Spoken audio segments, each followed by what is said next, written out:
আসসালামু আলাইকুম কাঁচা বাচ্চারা, আশা করি ভালো আছো, সুস্থ আছো। নটরডেম এবং হলি ক্রসের সার্কুলার নিয়ে আমি এই ভিডিওটা শুরু করছি এবং এটা আমার অনেক আগে থেকে প্ল্যান করা ছিল। যেদিন আমি সার্কুলার হাতে পাবো সেই দিন একটা ভিডিও বানাবো এই দুটো কলেজ নিয়ে, এবং কলেজে পড়ার সুবিধা কি অসুবিধা কি কি কি ভেতরে ঘটে, আর এই কলেজ নিয়ে অনেক কথা আমি অনলাইনে দেখি, সেইগুলো একটু তোমাদের সামনে একদম খোলাসা করে বলবো। প্রথম কথা বলি, নটরডেম এইটা কি ভাই একটা মিশনারি কলেজ? উত্তর হচ্ছে হ্যাঁ, এটা একটা মিশনারি কলেজ, খ্রিস্টানদের দ্বারা পরিচালিত। Same goes for Holy Cross. Notre Dame শব্দের অর্থই হচ্ছে আওয়ার লেডি। আওয়ার লেডি, ওই যে খ্রিস্টানদের যে মাতা মেরি, ওটা বোঝানো হয়। আচ্ছা, এরপরে ভাইয়া এই কলেজে যারা পড়ে তারা কি খ্রিস্টান হয়ে যায়, বা এই কলেজে কি আসলে খ্রিস্টান ধর্ম প্রচার করা হয়? ভাই আমি 2 বছর ধরে পড়ছি এবং আমি আরামবাগে কলেজ শেষ করার পরে আরও 5 বছর ছিলাম। আমি কোনো দিন আমার চোখে পড়ে নাই যে নটরডেম কলেজে ব্রেইন ওয়াশ করানো হয় স্টুডেন্টদের। কোনো দিন কোনো, হ্যাঁ আমাদের অনেক খ্রিস্টান টিচার ছিল, এটা সত্যি কথা। নটরডেম কলেজের প্রিন্সিপাল একজন ফাদার হন, সেটা সত্যি কথা। কিন্তু আমি কোনো দিন কোনো ক্লাসের ফাঁকে সফটভাবে হোক ডিরেক্টলি হোক আমি কোনো দিন দেখি নাই যেখানে ধর্ম নিয়ে, খ্রিস্টান ধর্ম নিয়ে কোনো কথা বলা হয়েছে, এটা আমার চোখে পড়ে নাই। এবং আমি বিশ্বাস করি আমার এই ভিডিও যারা দেখছে অনেক এনডিসি অ্যালামনাই আছে, তারাও আমার সাথে একমত হবে, তারা এরকম কোনো কিছু দেখে নাই। ইভেন আমাদের কলেজে মসজিদ পর্যন্ত আছে, নটরডেম কলেজে মসজিদ আছে। কি বলে তোমার, যখন আমরা ইয়ার সময় রমজানের সময় যখন নামাজ পড়তে যেতাম, তখন এমন হইতো যে হচ্ছে মসজিদে মানে মানুষজন ধরছে না, এত পরিমাণ ভিড় হইতো। হলিক্রসেও হয়তো এরকম, আমি একদম ডিরেক্টলি জানি না কারণ আমি তো হলিক্রসে পড়ি নাই। তবে এটা সত্যি কথা, হলিক্রসে গেটের ভেতরে ঢোকার পরে সিঁড়ি দিয়ে ওঠার পরে সম্ভবত হিজাব পড়তে দেয় না। এটা মোটামুটি সত্য কথা, আমি স্টুডেন্টদের কাছ থেকে শুনছি। সো এইখানে পড়লে তুমি খ্রিস্টান হয়ে যাবা এমন কথা সত্য না। এইখানে খ্রিস্টান ধর্ম প্রচার করা হয় এমন কথাও সত্য না। সফটভাবে হোক হার্ডভাবে হোক কোনোভাবেই ধর্ম প্রচারের কোনো কিছু আমি এই কলেজে দেখি নাই, কোনোদিন দেখি নাই। সো আমি ফেসবুকে অনেকেই দেখি, অনেক মানুষজন দাড়ি টুপি পরা মানুষজন, তারা দেখি যে তারা না জেনে কথাগুলো বলে, বুঝছো, ওগুলোতে আসলে আমি কোনো সত্যতা পাইনি। এরপরে কলেজে পড়ার সুবিধাটা কি? সুবিধা হচ্ছে আর একটা আইডেন্টিটি, সত্যি কথা, লাইফ টাইম আইডেন্টিটি। আমার এখনও, আমি এনডিসিতে পড়ছি, এইটা বলতে ভালো লাগে। একটা কথা আছে, নটরডেমিয়ান নেভার গেটস এক্স। নটরডেমিয়ানরা কখনো এক্স হয় না, মানে কখনো সাবেক হয় না। সারা জীবন এই আইডেন্টিটি তারা ক্যারি করে, এটা একটা ব্যাপার আছে। আর আমি যেখানেই যাই, বিশ্বাস করো যে সেক্টরেই বাংলাদেশে যাই, আমি আমার কলেজের সিনিয়র জুনিয়র ব্যাচমেট পাই, মানে অ্যালামনাই সারা বাংলাদেশ জুড়ে আছে। তারপরে এটা এমন একটা কলেজ যেখানে আসলে আমি জানি না এরকম কোনো কলেজ বাংলাদেশের আছে কিনা যে বাবা মারা অনেক সময় ঠিক করেও রাখে আমার ছেলে হইলে আমি নটরডেমে পড়াবো। এটাও সত্যি কথা, আমি এরকমও দেখছি। তো এরকম অন্য কোনো কলেজ আছে কিনা আমি শিওর না। আর তাছাড়া হচ্ছে বাংলাদেশের প্রতিটা জেলা থেকে যত মেধাবী আছে সবাই পরীক্ষা দিয়ে ওখানে যায়। সো প্রচুর কম্পিটিটিভ একটা পরিবেশ থাকে, সেখানে তুমি তোমার অবস্থানটা জানতে পারো যে হ্যাঁ আমার এনডিসি পজিশন এইটা, তাহলে সারা বাংলাদেশের মধ্যে আমি আনুমানিক এই রেঞ্জের মধ্যে আছি, এটা খুব ভালো মতো জানা যায়। তারপরে আসি কুইজ। তুমি দেখবে সপ্তাহে 2টা করে পরীক্ষা হবে। এই পরীক্ষাটা নটরডেমিয়ানরা খুবই সিরিয়াসলি নেয়, এই জন্য ওদের পড়াটা জমে থাকে না, একটা সুবিধা আছে। আবার তোমার হচ্ছে ল্যাব, নটরডেম ছাড়া বাংলাদেশে অন্য কোনো কলেজে এত রেগুলার বেসিসে ল্যাব হয় না। শুধু ল্যাব করা না, ল্যাব করা, ল্যাব রিপোর্ট লেখা, এরপর হচ্ছে খাতাগুলো যত্ন করে সারা বছর ধরে রেডি করা, এটা বাংলাদেশে নটরডেম কলেজের ধারে কাছেও কোনো কলেজ নেই। এবং এটা নটরডেম কলেজের একটা লেগেসি বলতে পারো, এটা একটা ব্যাপার। আরেকটা হচ্ছে, তুমি যদি পড়াশোনার সাথে সাথে এক্সট্রা কারিকুলার অ্যাক্টিভিটিসে যুক্ত হতে চাও, Notre Dame is the best college for you. কারণ আমাদের কলেজে আমাদের সময় ছিল 21টা ক্লাব, এখন সেই সংখ্যাটা অবশ্যই বাড়ছে।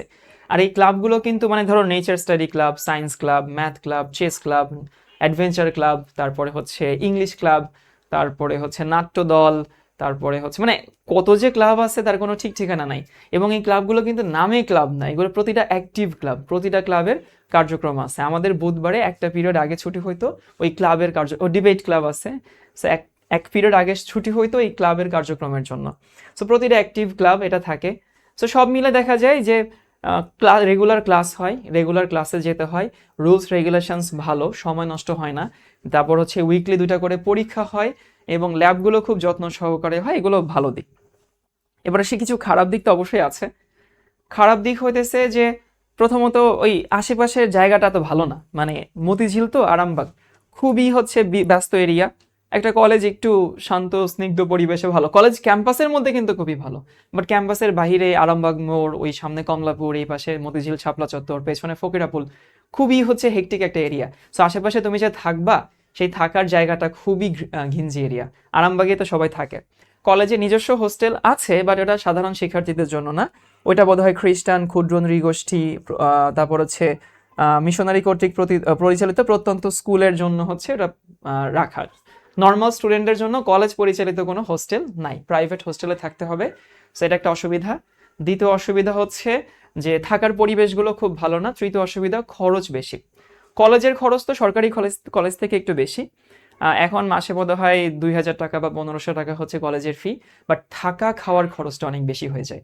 আরামবাগ খুবই এক্সপেন্সিভ এরিয়া, তো দেখা যায় তুমি 20,000 টাকায় চলে যাবে থাকা খাওয়া বাবদ, এটা একটা অসুবিধা। আবার খুব যে ভালো পরিবেশে থাকবা সেটাও না। মানে আরামবাগের রাস্তাগুলো এত ঘিঞ্জি এবং এত ভিড় থাকে, রিক্সা বলো, ঠেলাগাড়ি বলো, প্রেস মেশিনগুলো থাকে।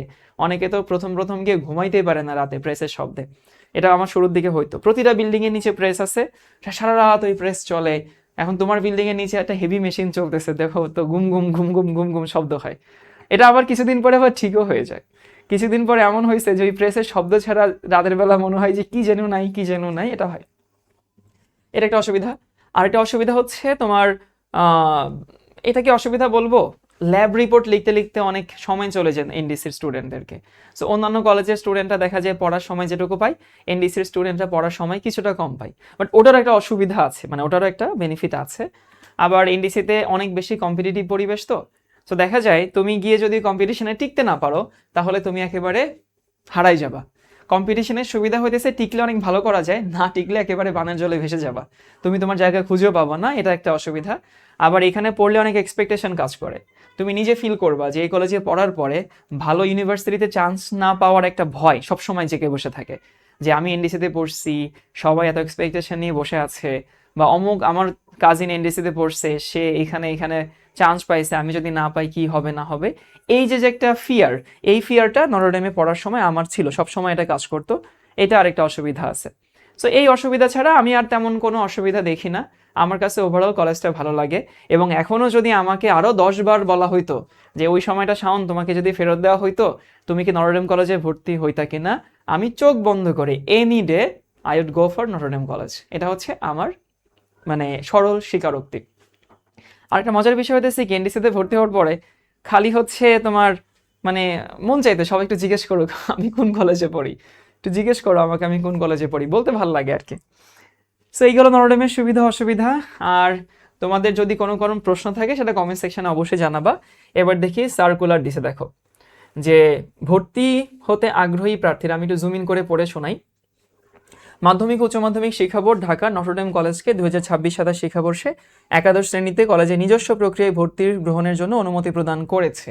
মানে অন্যান্য কলেজেদের পরীক্ষা হয় না, বাট এনডিসিতে হবে, এটা অ্যালাউ করছে। ভর্তির আবেদন ফর্ম পূরণ, ভর্তি হতে আগ্রহী 1 সেপ্টেম্বর দিবাগত রাত 12টা 1 মিনিট হতে 10 সেপ্টেম্বর, মানে 1 সেপ্টেম্বর থেকে 10 সেপ্টেম্বরে তোমরা হচ্ছে কলেজের ওয়েবসাইট থেকে আবেদন ফর্ম প্রিন্ট আউট করতে পারবা, বুঝতে পারছো? আর সেখানে হতেছে ওই যে 500 টাকা বিকাশে তোমাদের পে করতে হবে, এটা তোমরা ওখানে গেলেই প্রসেসটা বুঝতে পারবা। আর তোমাদের যদি কারো কোনো হেল্প দরকার হয়, কোনো তথ্য জানতে হয়, তাহলে এই যে যে হেল্পলাইন নাম্বারটা আছে, সেটা সকাল 8টা থেকে বিকাল 4টা পর্যন্ত, সেখানে কল করে তোমরা সেখানে তথ্য নিতে পারো, তোমাদের সুবিধা অসুবিধা জানাতে পারো। আচ্ছা, ভর্তির ন্যূনতম যোগ্যতা কত? বিজ্ঞান বিভাগ থেকে তুমি বাংলা ভার্সন হও, ইংরেজি ভার্সন হও, তোমার জিপিএ 5 পেতে হবে।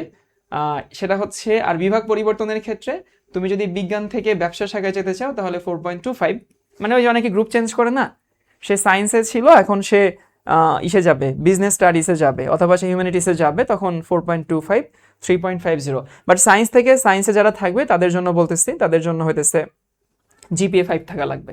আর যারা কমার্স ব্যাকগ্রাউন্ডের আছো তাদের জন্য 4, আর যারা মানবিক আছো, আর্টস তো এখন আর বলে না, এখন হিউম্যানিটিস বলে বোধ হয়, তুমি এখানে 3 থাকা লাগবে। সায়েন্সে হচ্ছে মোট আসন সংখ্যা 1810 আর হচ্ছে 320, মেলা আসন। আমাদের সময় 1500 ছিল, দুইটা মিলে, বাংলা ইংরেজি মিলে। আর এবার হচ্ছে 1810 আর 320, তাহলে অলমোস্ট 2200 সিট এখন তোমাদের জন্য। সংখ্যাটা অনেক বেড়ে গেছে। আমাদের সময় গ্রুপ ছিল 8টা, এখন মনে হয় গ্রুপ 15-16টা, এই সংখ্যাটা অনেক বেড়ে গেছে। ভর্তি পরীক্ষার চূড়ান্ত ফলাফলের মনোনয়ন হচ্ছে, তুমি যারা হচ্ছে প্রথমে তোমাকে তুমি ফর্ম তুলবা, একটা সিলেকশন হবে। তো সেই সিলেকশনে যাদের হচ্ছে এই এসএসসির রেজাল্ট, মানে জিপিএ এবং মার্কস, এইটার বেসিসে একটা প্রিলিমিনারি লিস্ট দিবে যে তোমরা কলেজে পরীক্ষা দিতে পারবা। তাদের একটা রিটেন পরীক্ষা হবে, সেই রিটেন পরীক্ষার পরে একটা ভাইবা পরীক্ষা হবে, তারপরে তুমি কলেজে চান্স পাবা। এটা হচ্ছে আমাদের নিয়ম। এখানে বলছে কি দেখো, এসএসসিতে প্রাপ্ত জিপিএ এবং কলেজে লিখিত পরীক্ষার ফলাফলের ভিত্তিতে বিজ্ঞান বিভাগ বাংলা মাধ্যম থেকে 1900, বিজ্ঞান বিভাগ ইংরেজি মাধ্যম থেকে 400 এবং মানবিক বিভাগ থেকে 600, ব্যবসা শিক্ষা থেকে 850 জন শিক্ষার্থীকে মৌখিক পরীক্ষার জন্য প্রাথমিকভাবে নির্বাচন করা হবে। মানে তোমার এসএসসির একটা রেজাল্ট আছে আর তুমি কলেজে একটা ভর্তি পরীক্ষা দিবা, সেই ভর্তি পরীক্ষা এবং ওই রেজাল্ট দুইটা সম্মিলিতভাবে সায়েন্সের সিট হচ্ছে 1810, ভাইবা দেওয়ার জন্য রাখা হবে হচ্ছে 1900। মানে বুঝতেই পারছো যারা রিটেনে টিকবে অলমোস্ট সবাই হচ্ছে ইয়াতে যাবে, কি বলে চান্স পাবে। মাত্র 100 জন স্টুডেন্ট, 100 দ্বারা 90 জন স্টুডেন্ট চান্স পাবে না। তো তুমি রিটেনে টিকছো মানে ধরে নাও তুমি এনডিসিতে চান্স পেয়ে গেছো বলা যায়। কারণ এই 90 জনের মধ্যে অনেকে আবার এনডিসিতে পড়বে না। কেন পড়বে না? কারণ ওর এখন মনে হয়েছে যে ওর বাসা সাভার, ওখান থেকে আসা যাওয়া কষ্ট। কেউ আবার হচ্ছে কিছুদিন ঢাকায় একলা থেকে তার মনে হয়েছে সে একলা থাকতে পারবে না। কেউ আবার 2-3 দিন ঢাকায় এসে অসুস্থ হয়ে গেছে, ওরও ফিল হচ্ছে যে ও আর ঢাকায় একলা একলা থাকতে পারবে না। এরকম অনেক ঘটনা ঘটবে। সো দেখা যাবে যারাই রিটেনে টিকছে ভাই, তারাই তুমি ধরে নাও তুমি হচ্ছে ভাইবাতেও টিকে যাবা, কোনো সমস্যা নেই। আর এরপরে ভাইবা পরীক্ষা যখন হবে তখন আলটিমেটলি যারা কলেজে ভর্তি হতে পারবে তাদেরকে ডাকা হবে। আর এখানে কিছু কথা বলে নেই, বিজ্ঞান বিভাগ থেকে তোমরা যারা পরীক্ষা দিবা তারা তো বিজ্ঞান বিভাগেই দিবা, যারা বিজ্ঞান থেকে চেঞ্জ করে মানবিকে যাবা তারাও বিজ্ঞান বিভাগে পরীক্ষা দিতে হবে, যারা বিজ্ঞান থেকে পরীক্ষা দিয়ে কমার্সে যাবা তারাও বিজ্ঞান বিভাগের পরীক্ষা দিতে হবে। দেখো এখানে লেখা আছে যে হচ্ছে এসএসসি সিলেবাস 2026 এর অনুযায়ী পরীক্ষা অনুষ্ঠিত হবে। মানে তোমরা যারা শর্ট সিলেবাসে পরীক্ষা দিছো শর্ট সিলেবাসের উপরেই পরীক্ষা হবে। যারা বিজ্ঞান বিভাগের শাখা থেকে মানবিক এবং ব্যবসা শিক্ষা শাখার ভর্তির আবেদন করবে তাদেরকে বিজ্ঞান শাখার প্রশ্নে, এবং যারা ব্যবসা শিক্ষা শাখার থেকে মানবিক শাখার ভর্তি পরীক্ষা আবেদন করবে তাদেরকে ব্যবসায় শিক্ষা শাখার প্রশ্নে পরীক্ষা দিতে হবে। সো এমন না যে তুমি বিজ্ঞান থেকে চেঞ্জ করে এখন মানবিকে যাবা, তুমি মানবিকের বিষয়ে পরীক্ষা দিবা, ব্যাপারটা ওরকম না। তুমি এসএসসিতে যেটা পড়ে আসছো সেটার উপরেই পরীক্ষা হবে। আর সায়েন্সের যারা আছো তোমাদের পরীক্ষা হবে বাংলা, ইংরেজি, উচ্চতর গণিত, নর্মাল গণিত না কিন্তু উচ্চতর গণিত, পদার্থবিজ্ঞান, রসায়ন এবং জীববিজ্ঞান, এর উপরে পরীক্ষা হবে। ধরে নাও 50 মার্কসের পরীক্ষা। এটা আবার প্রতি বছর ভ্যারি করে, কোনো বছর 50 নেয়, কোনো বছর 100 নেয়। এটা আসলে কলেজ নিজস্ব পদ্ধতিতে চেঞ্জ করে ফেলে আর কি। আর এখানে একটা ব্যাপার আছে, সেটা হচ্ছে যে সকল ছাত্র কলেজ কর্তৃক নির্ধারিত ইউনিফর্ম পরিধান, কলেজ আইডি কার্ড ব্যবহার এবং নিয়মিত ক্লাস করতে অনাগ্রহী এবং যারা ধূমপায়ী আবেদন করার প্রয়োজন নাই, আর ভর্তির টাকা ফেরত দেওয়া হয় না। আচ্ছা, আমি এনডিসিতে থাকতে ওরকম অনেকেই দেখছি যে হচ্ছে এরকম অনেক স্টুডেন্টকে দেখছি তারা ভেতরে একটু তারা প্র্যাকটিসিং মুসলিম, তারা ওই যে ক্রুজ সাইনটাকে উঠায় ফেলে। এটা অনেকেই দেখছি, কলেজ হয়তো এখানে এখন আর আপত্তি করে না। অনেকে আবার এরকমও দেখছি যে ওই ইয়া দিয়ে শার্ট দিয়ে পাঞ্জাবি বানাই পড়তে আমি দেখছি। এখন এটা অ্যালাউ করে কিনা এখন আমি জানি না, বাট আমি দেখছি ক্রিম কালারের শার্ট, অফ হোয়াইট শার্ট, খুব সুন্দর লাগে, একটু ইউনিক। আর ধূমপায়ীদের আবেদন করার প্রয়োজন নাই, ধূমপায়ীরা নরডেমে পড়ে ভাই। এনডিসি থেকে বের হইলেই তোমার হচ্ছে ওই যে আরামবাগের উদ্ভাসের নিচে একটা চিপা জায়গা আছে, তো সেখানে হচ্ছে সবাই বিড়িটিরি খাইতে যায়। তো ধূমপায়ীরা নরডেম কলেজে পড়ে, এটা সত্যি কথা। তবে ভাইভাতে যদি কাউকে দেখে মনে হয় ধূমপায়ী, তাদেরকে সহজে নিতে চায় না কলেজ। আমরা একটু হলিক্রস দেখে আসি অ্যাট এ গ্লান্স। নটরডেম নিয়ে সব কথা বললাম, হলিক্রস নিয়ে বললাম না, মানে আসলে একই জিনিস, দুইটা কলেজের অলমোস্ট কাছাকাছি সেম। দেখো যে মাধ্যমিক উচ্চ মাধ্যমিক বোর্ড ঢাকা শিক্ষা বোর্ড একাদশ শ্রেণীতে হলিক্রস কলেজে নিজস্ব প্রক্রিয়ায় ভর্তি পরীক্ষার জন্য সদয় অনুমতি প্রদান করেন। ওকে, মানে ওই যে একই কথা লেখা আছে। বিজ্ঞান বিভাগ থেকে এসএসসি জিপিএ 5 প্রাপ্ত, অবশ্যই হায়ার ম্যাথ এবং বায়োলজি বিষয় দুটি থাকতে হবে। মানে তোমার যদি ওই যে 4 সাবজেক্ট কৃষি শিক্ষা নাও, ইঞ্জিনিয়ারিং, ড্রয়িং নাও, বা বাকি যেগুলো আছে সেগুলো থাকলে হবে না, এই দুটো থাকতেই হবে। তারপরে হচ্ছে ওকে, বিজ্ঞান বিভাগ থেকে জিপিএ 5, মানবিক থেকে হচ্ছে জিপিএ 3 এবং ব্যবসা থেকে জিপিএ 4, অলমোস্ট ওইটার কাছাকাছি। এখানেও 500 টাকা হচ্ছে তোমার কি বলে কলেজের ফি। আর হচ্ছে অ্যাডমিট কার্ড থাকা লাগবে, কলম পেন্সিল রাবার স্কেল একটি ক্লিয়ার ফাইলে আনতে হবে। ওকে, ভালো কথা। মোবাইল ফোন, ক্যালকুলেটর, স্মার্ট ঘড়ি, এগুলো তো তুমি জানো, অবশ্যই তুমি এগুলোতে আনতে পারবা না। আর কি এখানে লেখা আছে, আবেদন ফর্ম পূরণ সম্পর্কে বিজ্ঞান বিভাগে বাংলা, ইংরেজি, পদার্থবিজ্ঞান, রসায়ন, উচ্চতর গণিত, জীববিজ্ঞান এবং সাধারণ জ্ঞান। এই হলিক্রস কলেজে একটা সাবজেক্ট এখানে অ্যাড করা হয়েছে, সাধারণ জ্ঞান থেকেও প্রশ্ন আসবে, এটা একটু মাথায় রেখো। যেটা নটরডেম কলেজে আসবে না, বাট হলি ক্রস কলেজে তোমার হচ্ছে আসবে। আর এরা হচ্ছে মোটামুটি, তুমি যদি সার্কুলারটা পড়ো তাহলে বুঝতে পারবা। নিয়মিত ক্লাসে ব্যবহার, উপস্থিত, কলেজে নির্ধারিত ইউনিফর্ম পরিধান, শরীরচর্চা সহ পাঠ্যক্রম কার্যক্রমে অংশগ্রহণ বাধ্যতামূলক। বিবাহিতদের আবেদন করার প্রয়োজন নাই যদি কেউ বিয়ে শাদী করে থাকো। সেশন চলাকালীন সময়ে কারো বিয়ে হলে তাকে টিসি দেওয়া হবে। কোনো মেয়ে যদি বিয়ে করে ফেলো তাকে আর কলেজে রাখা হবে না। কলেজে মোবাইল ফোন আনা এবং ব্যবহার করা সম্পূর্ণ নিষেধ, এটা বলে দিচ্ছে। এ সকল বিষয়ে আপত্তি থাকলে আবেদন করার প্রয়োজন নাই। ঠিক আছে? সো তোমাদের যদি কোনো প্রশ্ন থাকে তাহলে জানাতে পারো, আমি আনসার দেওয়ার চেষ্টা করব। হলি ক্রস সম্পর্কে একটু কম জানি, বাট নটরডেম সম্পর্কে তো সবই আমি জানি। তো যাই হোক, তোমাদের জন্য শুভকামনা থাকলো, ভালো থেকো সবাই, আল্লাহ হাফেজ সবাইকে।